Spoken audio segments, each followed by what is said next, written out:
Hanya bunyi deruan anak sungai kedengaran di dalam hutan tebal ini. Saya bersandar pada sebatang pokok. Seluruh tubuh saya menggigil sambil mendengar nafasnya yang kencang.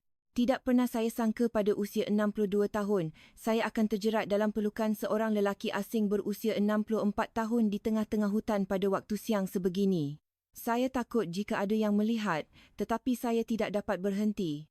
Segala perasaan yang terpendam selama 8 tahun selepas perceraian seakan meletup dan pada saat itu, saya merasa benar-benar hidup semula. Semuanya bermula sebulan yang lalu, pada suatu petang di awal bulan Mei. Seorang lelaki datang ke chalet kecil yang saya uruskan seorang diri di kawasan pedalaman Tanah Rata, Cameron Highlands. Lelaki itu bernama Encik Rahman, berusia 64 tahun, dengan rambutnya yang beruban disikat rapi, memberikan penampilan seorang intelektual. Dengan suara yang tenang dan perlahan, dia berkata ingin menginap selama sebulan. Katanya, dia perlu mencari tempat yang sunyi untuk menyiapkan manuskrip sajaknya. Saya membawanya ke bilik 203, bilik dengan pemandangan tercantik di chalet ini. Dari tingkap, terbentang pemandangan hutan tebal dan anak sungai yang jernih. Bunyi kicauan burung dan deruan air tidak pernah berhenti. Dia memandang keluar tingkap dengan riak wajah yang puas. Apabila saya berkata dia boleh memberitahu saya jika memerlukan apa-apa, dia menunduk hormat. Selama 3 hari pertama, dia jarang sekali keluar dari biliknya. Dia hanya turun ke ruang makan di tingkat bawah pada pukul 8 pagi untuk sarapan dan 7 malam untuk makan malam. Selepas makan, dia akan senyap-senyap kembali ke biliknya. Dia seorang tetamu yang tidak banyak bercakap dan sangat sopan. Saya hanya menganggapnya sebagai tetamu biasa yang akan tinggal dengan tenang selama sebulan sebelum pergi.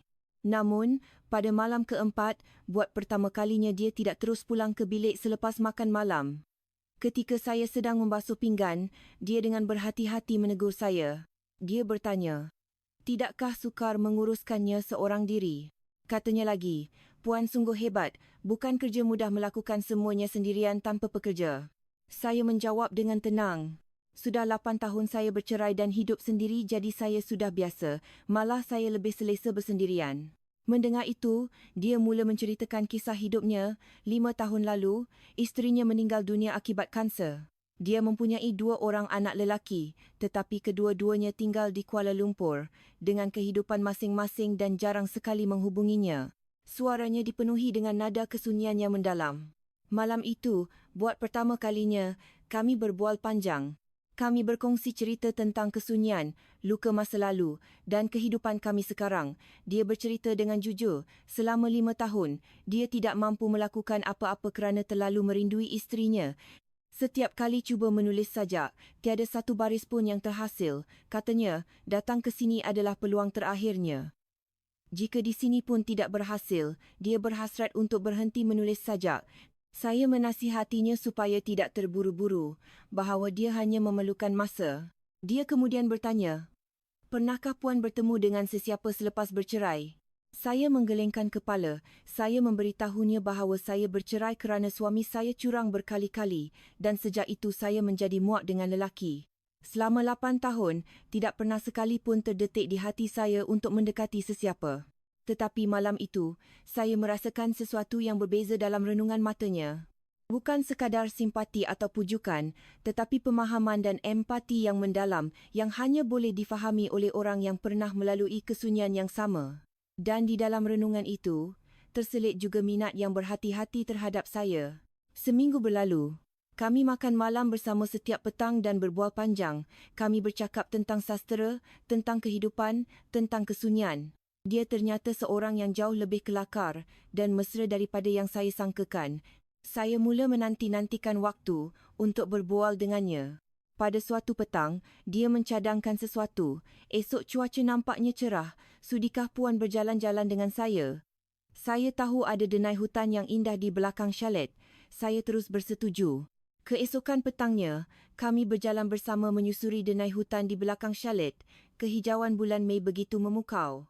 Cahaya matahari menembusi celah-celah daun dan bunyi deruan anak sungai serta kicauan burung bersatu dengan harmoni. Kami berjalan perlahan, menikmati keindahan alam. Ketika kami duduk di atas sebuah batu leper di tepi anak sungai, dia tiba-tiba berkata, "Saya akan berterus terang, saya sukakan Puan." Jantung saya mula berdegup kencang. Sudah 8 tahun saya tidak mendengar pengakuan seperti itu. Saya terkejut, tetapi pada masa yang sama saya berdebar. Dia menyambung, apa salahnya dengan usia 62 tahun? Pada pandangan saya, Puan sangat menawan. Apabila saya melihat Puan, saya rasa seperti hidup semula. Dengan suara yang bergetar, saya menjawab, setiap kali saya melihat Tuan, jantung saya juga berdebar. Saya tidak sangka akan merasai perasaan ini lagi. Dia memegang tangan saya, tangannya terasa hangat dan lembut. Kami bersetuju untuk menjadi jujur. Umur hanyalah angka, jika kami saling tertarik, itu sudah cukup. Saya mengangguk, dan pada hari itu, kami berjalan lebih lama sambil berpegangan tangan. 2 minggu berlalu. Kami sudah menjadi pasangan kekasih. Setiap hari kami berjalan-jalan bersama, berbual panjang dan mengenali satu sama lain dengan lebih mendalam. Dia seorang yang jauh lebih teliti dan bertimbang rasa daripada yang saya bayangkan. Apabila bersamanya, jantung saya berdebar seolah-olah saya kembali ke usia 20-an. Pada suatu malam, dia bertanya dengan berhati-hati, malam ini, sudi tak minum wain di bilik saya. Saya teragak-agak seketika, tetapi kemudian saya bersetuju. Ini adalah kali pertama saya masuk ke biliknya, bilik 203. Di atas sebuah meja kecil di tepi tingkap, 2 gelas wain sudah tersedia. Kami duduk berhadapan, minum wain sambil berbual. Di luar tingkap, cahaya bulan menyinari hutan dan bunyi deruan anak sungai kedengaran sayup-sayup. Suasana menjadi semakin intim dan tidak lama kemudian, kami sudah duduk bersebelahan di atas sofa. Dia memegang tangan saya dan perlahan-lahan mendekatkan wajahnya. "Boleh saya cium Puan?" tanyanya. Saya hanya mengangguk perlahan. Bibirnya menyentuh bibir saya. Pada mulanya, ciuman itu berhati-hati dan lembut, kemudian menjadi semakin dalam dan hangat. Inilah ciuman pertama yang saya rasai dalam 8 tahun. Selepas ciuman itu berakhir, kami saling berpandangan, matanya penuh dengan keyakinan. Malam ini, saya mahu bersama Puan. Saya mahu kita bersatu, katanya. Dengan hati yang berdebar, saya mengangguk. Dia memimpin saya ke katil dan berbisik, "Jangan bimbang, saya akan lakukannya perlahan-lahan." Tangannya mula membuka butang blaus saya satu persatu. Blaus saya ditanggalkan, coli saya dibuka dan dada saya terdedah. Saya malu, tetapi dia berkata, "Cantiknya," sambil mengusapnya dengan lembut. Sentuhan seorang lelaki selepas 8 tahun membuatkan seluruh tubuh saya meremang. Saya juga membuka bajunya. Untuk seorang lelaki berusia 64 tahun, tubuhnya masih tegap dan terasa hangat. Kami menanggalkan semua pakaian kami. Tubuh bogel seorang wanita 62 tahun dan seorang lelaki 64 tahun. Pada saat itu, usia tidak lagi membawa apa-apa makna. Dia bertanya dengan berhati-hati, "Boleh saya masuk?" Dengan suara gemetar, saya menjawab, "Ya." Perlahan-lahan dan berhati-hati, dia masuk ke dalam diri saya, merasakan kehangatan seorang lelaki. Selepas 8 tahun, saya memejamkan mata. Dia mula bergerak perlahan. Kami menyelaraskan rentak, mendengar nafas masing-masing dan kami menjadi satu. Bunyi katil yang berkeriut, desahan nafas kami yang hangat dan akhirnya detik kemuncak yang kami nikmati bersama. Kenikmatan yang saya rasai pada usia 62 tahun ini terasa jauh lebih hebat dan tulus berbanding ketika saya masih muda. Kami terengah-engah sambil berpelukan. Dia berbisik, "Saya cintakan awak." Dengan suara yang bergetar, saya menjawab, "Saya juga cintakan awak." Malam itu, kami bercinta sebanyak 2 kali. Sejak hari itu, hubungan kami menjadi semakin mendalam. Sama ada di bilik 203 atau di bilik pejabat merangkap bilik tidur saya, kami saling membuktikan cinta kami dengan hangat setiap malam. Beberapa hari kemudian, dia membuat satu cadangan yang mengejutkan. "Hari ini, apa kata kita cuba lakukannya di luar?" tanyanya. "Di luar?" saya terkejut. "Maksud saya, di dalam hutan," katanya. "Di sekitar Charlotte ini, ada kawasan hutan tebal yang jarang dikunjungi orang." Saya teragak-agak, tetapi timbul satu keinginan untuk mencuba apa sahaja bersamanya.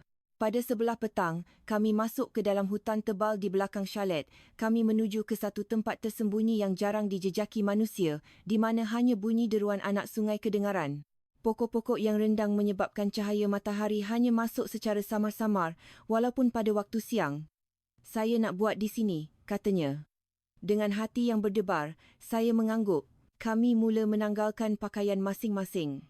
Cahaya matahari menembusi celah-celah pokok dan angin bertiup sepoi-sepoi. Tubuh kami yang bogel sepenuhnya terdedah di tengah alam. Saya bersandar pada sebatang pokok. Dia memeluk saya dari hadapan dan perlahan-lahan kami bersatu.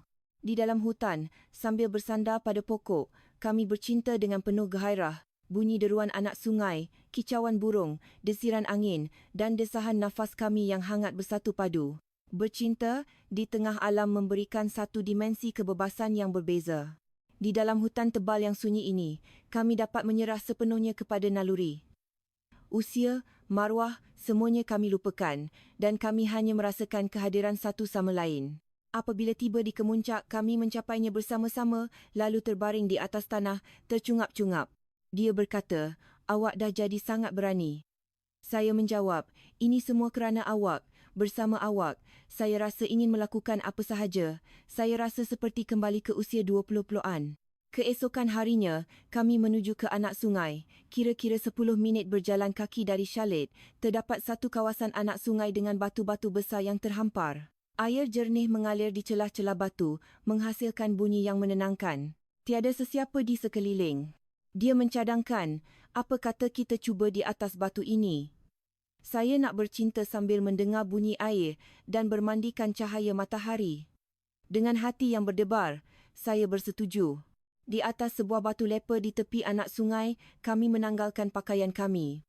Kali ini, dia yang berbaring di atas batu dan saya berada di atasnya. Posisi baru ini memberikan sensasi yang lebih dalam dan kuat. Saya bergerak ke atas dan ke bawah, menjadi satu dengannya. Bunyi deruan anak sungai bersatu dengan desahan nafas kami dan cahaya matahari menyinari tubuh kami. Bercinta di tengah alam sentiasa memberikan pengalaman baru yang menyentuh jiwa. Tanpa sebarang halangan, kami menikmati kebebasan mutlak, hanya merasakan antara satu sama lain. Apabila kami mencapai kemuncak bersama, saya dapat merasakan seluruh tubuh saya benar-benar hidup. Pada waktu malam, kami bercinta di teres chalet.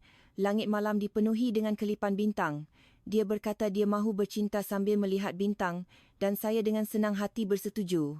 Di atas kerusi rehat di teres chalet yang luas dan sunyi, kami bercinta dengan hangat sambil menatap langit malam. Setiap hari di tempat baru, dengan cara yang baru, kami bercinta dan melupakan sepenuhnya usia kami yang sudah mencecah 62 dan 64 tahun. Malah kami lebih bebas dan berani berbanding ketika muda. Ini kerana kami tiada apa-apa lagi untuk dirisaukan atau ditakutkan. Sebulan telah berlalu, tempoh penginapannya hampir tamat. Pada suatu petang, dia berkata, "Tempoh penginapan saya hampir tamat, tapi saya tak boleh pergi. Saya tak sanggup berpisah dengan awak, jadi saya akan sambung penginapan saya." Hati saya terasa hangat. Hubungan kami menjadi semakin erat. Pada suatu hari, hujan turun. Dia berkata dia mahu bercinta di dalam hujan. Saya terkejut, tetapi saya rasa saya sanggup melakukan apa sahaja bersamanya. Kami menanggalkan pakaian dan keluar ke dalam hujan. Di halaman berumput di belakang chalet, titisan hujan jatuh ke atas tubuh kami. Di tengah-tengah kesejukan titisan hujan yang membasahi tubuh kami bercinta dengan gairah di atas rumput. Bercinta sambil dibasahi hujan memberikan satu lagi tahap kenikmatan yang mendebarkan. Keesokan harinya, kami bangun pada waktu subuh. Dia mengajak saya untuk melihat matahari terbit dan saya mengikutnya. Kami mendaki ke puncak sebuah bukit kecil di belakang chalet. Langit di timur perlahan-lahan menjadi cerah. "Saya nak bercinta sambil melihat matahari terbit," bisiknya. Saya mengangguk. Sambil bersandar pada sebuah batu, kami bersatu. Tepat pada saat matahari mula terbit di ufuk, kami juga mencapai kemuncak bersama. Rasanya seolah-olah cinta kami juga bermula semula seiring dengan permulaan hari yang baru. Pada suatu malam, dia bertanya, "Pernahkah awak bercinta sehebat ini sebelum ini?" Saya menggelengkan kepala. Dengan bekas suami ia sekadar tanggungjawab.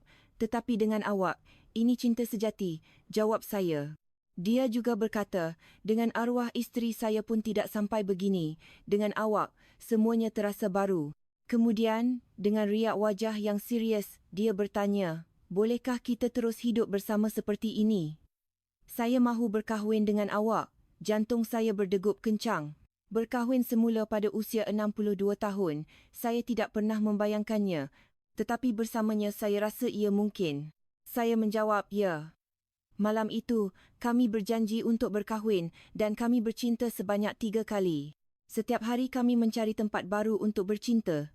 Di dalam sebuah gua di belakang air terjun, di atas sebuah pangkin yang dibina di atas pokok, malah di dalam tap mandi terbuka yang saya bina sendiri. Setiap kali adalah pengalaman baru dan setiap kali memberikan kepuasan yang lebih mendalam. 3 bulan berlalu. Kami memutuskan untuk berkahwin pada musim luruh, memilih bulan Oktober ketika cuaca di Tanah Tinggi paling nyaman dan indah. Tetapi, kami perlu memberitahu anak-anak kami. Saya menelefon anak perempuan saya. Apabila saya berkata saya akan berkahwin lagi, reaksinya seakan tidak percaya. Umur 62 tahun nak kahwin lagi, tak malu ke, Mak, katanya. Saya cuba menjelaskan bahawa saya juga berhak untuk bahagia.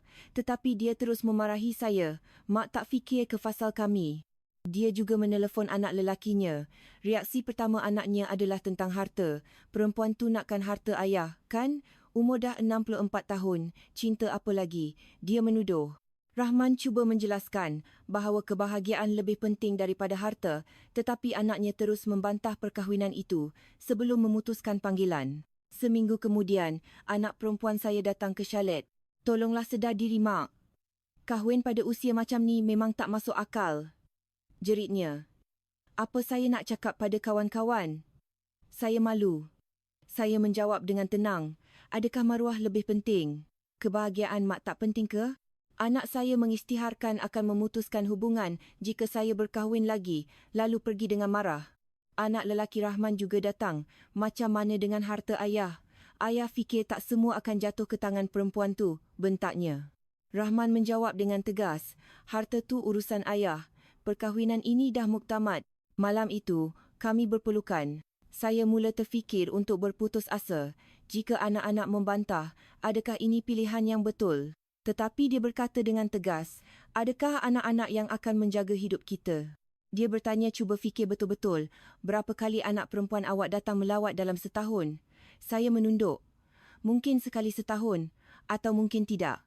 Dia menyambung, anak-anak yang tinggal jauh dan hanya fikirkan hidup mereka sendiri, adakah mereka berhak menghalang kebahagiaan kita? Adakah kita akan hidup bersendirian dan sunyi untuk baki 10, 20 atau 30 tahun lagi? Ataukah kita akan hidup bahagia bersama-sama? Saya menjawab sambil menangis, sudah tentu saya mahu hidup bahagia. Kalau begitu, kita kahwin. Kita tak perlukan restu mereka. Ini hidup kita, katanya. Saya memeluknya erat dan kami bercinta dengan penuh kehangatan. Bulan Oktober tiba. Ketika cuaca Tanah Tinggi sedang indah-indahnya, kami mengadakan majlis perkahwinan yang sederhana di Taman Chalet. Tetamu yang hadir tidak lebih daripada 10 orang, hanya kawan-kawan rapat dan jiran tetangga. Anak-anak kami tidak datang. Di bawah sebatang pokok rendang, kami mengikat janji. Perkahwinan seorang wanita berusia 62 tahun dan seorang lelaki berusia 64 tahun. Apapun kata orang, kami bahagia. Ketika kami berciuman, air mata saya mengalir. Air mata kegembiraan. Pada malam pertama perkahwinan kami bercinta dengan hangat di bilik utama chalet. Sukar untuk percaya bahawa kami kini suami isteri. Apabila saya bertanya adakah kami akan sebahagia ini setiap hari, dia menjawab, sudah tentu. Saya berjanji kita akan bercinta setiap hari. Selepas berkahwin, kami menguruskan chalet bersama-sama. Dia mula menulis sajak semula. Dia mengumpulkan sajak-sajak tentang kisah cinta kami dan tidak lama kemudian ia diterbitkan menjadi sebuah buku. Ia diterbitkan dengan tajuk Cinta di Tanah Tinggi, kisah seorang lelaki 64 tahun dan wanita 62 tahun. Kandungannya yang luar biasa menjadi bualan. Ramai pembaca memberi maklum balas bahawa mereka mendapat semangat melihat bagaimana cinta yang begitu hangat masih boleh wujud pada usia sebegitu. Buku itu menjadi buku terlaris dan kisah kami memberi harapan kepada ramai orang. Beberapa bulan kemudian, saya menerima panggilan daripada anak perempuan saya. Mak, maafkan Aisyah, katanya. Aisyah dah baca buku tu. Aisyah tak tahu mak sebahagia itu. Aisyah silap. Apabila saya berkata saya gembira dia sudah faham, dia menangis dan berjanji akan datang melawat bersama anak-anaknya tidak lama lagi. Anak lelaki Rahman juga menghubunginya. Ayah, Farid minta maaf. Farid hanya fikirkan harta, tak fikirkan kebahagiaan ayah, katanya. Rahman menjawab, tak apa. Janji kamu dah sedar sekarang. Kini, kami bahagia setiap hari. Kami menguruskan syalid bersama, memasak bersama, berjalan-jalan bersama dan bercinta bersama. Walaupun berusia 62 dan 64 tahun, setiap hari terasa mendebarkan seperti di usia 22. Usia benar-benar hanyalah angka. Sama ada 60, 70 atau 80 tahun, kita masih boleh mencintai dan hidup dengan penuh semangat. Malah, cinta di usia senja lebih mendalam dan tulus. Ketika muda, kita memandang syarat, tetapi kini kita memandang hati. Saya juga ingin berkata sesuatu tentang anak-anak. Ramai orang berkorban seumur hidup untuk anak-anak. Harta, masa dan kehidupan, semuanya diserahkan kepada anak-anak. Tetapi apabila anak-anak berkahwin, mereka hanya memikirkan keluarga mereka sendiri. Ibu bapa mungkin hanya dilawat sekali atau 2 kali setahun. Perlukah kita memberikan semua simpanan hari tua kita kepada anak-anak seperti itu? Inilah sebabnya mengapa perceraian dan perkahwinan semula di usia senja semakin meningkat. Anak-anak seringkali lebih mementingkan harta daripada kebahagiaan ibu bapa mereka. Gunakanlah wang anda semasa anda masih hidup. Jangan wariskan harta anda terlalu awal kepada anak-anak. Mengapa perlu menyerahkan segalanya sebelum anda meninggal dunia? Pergilah melancong. Makanlah makanan yang lazat. Hiduplah bahagia dengan orang yang anda sayangi. Adakah anda akan menghabiskan baki 10, 20 atau 30 tahun hidup anda dalam kesunyian? Atau adakah anda akan hidup bahagia bersama orang yang anda cintai? Umur hanyalah alasan. Beranikan diri anda. Cintai semula. Jangan pedulikan pandangan anak-anak. Ini adalah hidup anda. Kebahagiaan di usia senja bukanlah harta, tetapi cinta. Seseorang yang mencintai anda di sisi anda. Seseorang yang boleh membuat anda ketawa setiap hari. Seseorang yang boleh anda pimpin tangannya untuk berjalan-jalan. Itulah kebahagiaan sejati. Kami telah membuktikannya bahawa pada usia 62 dan 64 tahun pun kami boleh bercinta sehebat ini. Kami boleh bahagia setiap hari. Kami telah membuktikan bahawa yang menjadi masalah bukanlah usia, tetapi hati. Jika cerita ini memberi anda keberanian dan harapan, sila sokong kami dengan menekan butang suka dan langgan. Aktifkan juga notifikasi. Kami akan lebih berterima kasih. Dan jika anda menikmati video hari ini, sila tinggalkan nombor 7 di ruangan komen. Penyertaan kecil anda memberi kami kekuatan besar untuk menghasilkan cerita yang lebih baik. Bagi anda yang telah memulakan cinta baru di usia senja, adakah anda telah mengumpul keberanian? Kongsikan cerita anda di ruangan komen. Marilah kita semua hidup dan mencintai dengan bangga, tanpa mengira usia. Jumpa lagi dalam cerita seterusnya. Terima kasih.